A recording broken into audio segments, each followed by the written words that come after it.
muat untuk tugas akhir semester mata kuliah anak berkebutuhan khusus dengan tema tunanetra. Nah, sebelumnya, apakah kalian tahu apa itu anak berkebutuhan khusus? Nah, anak berkebutuhan khusus sendiri adalah anak yang mengalami gangguan atau penghambatan dalam proses perkembangannya. Yang disebut anak berkebutuhan khusus adalah seperti anak tunanetra, tunarungu, tunawicara, tunadaksa, dan sebagainya. Nah, di sini saya akan menjelaskan tentang anak tunanetra. Apa sih anak tunanetra? Bagaimana penanganannya? Bagaimana asesmennya? Dan bagaimana cara menanganinya? Nah, baik, di sini saya akan membahas tentang tunanetra. Apa sih itu tunanetra? Nah, tunanetra sendiri adalah gangguan atau hambatan penglihatan yang meskipun dibantu oleh alat-alat seperti kacamata, lensa kontak, atau sebagainya, akan tetap mengganggu pada hasil pendidikan penderitanya. Adapun dua kelompok penderita tunanetra. Yang pertama adalah blindness atau kebutaan. Dan yang kedua adalah low vision atau penglihatan rendah maupun penglihatan sebagian. Penyebab tunanetra pada dasarnya sangat beraneka ragam. Baik itu secara prenatal atau sebelum kelahiran dan postnatal atau setelah kelahiran. Nah, pada masa prenatal, faktor penyebab ketunanetraan pada masa prenatal sangat erat hubungannya dengan masalah keturunan dan pertumbuhan seorang anak dalam kandungan. Nah, yang pertama adalah dari segi keturunan. Ketunanetraan yang disebabkan oleh faktor keturunan terjadi dari hasil perkawinan bersaudara, perkawinan sesama tunanetra, atau mempunyai orang tua yang tunanetra. Ketunanetraan akibat faktor keturunan antara lain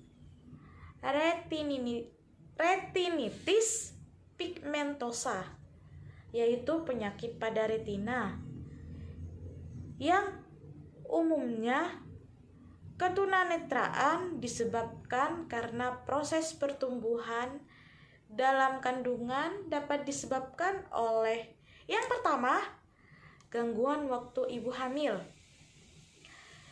Yang selanjutnya adalah penyakit menahun yang diderita oleh sang ibu seperti TBC, sehingga merusak sel-sel darah tertentu selama pertumbuhan janin dalam kandungan.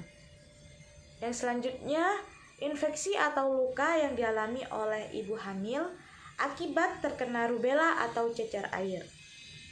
Hal tersebut dapat menyebabkan kerusakan pada mata, telinga, jantung, dan sistem susunan saraf pusat pada janin yang sedang berkembang.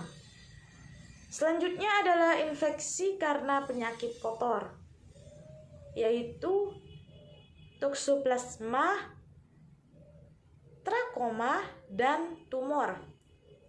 Tumor dapat terjadi pada otak yang berhubungan dengan indera penglihatan atau pada bola mata itu sendiri.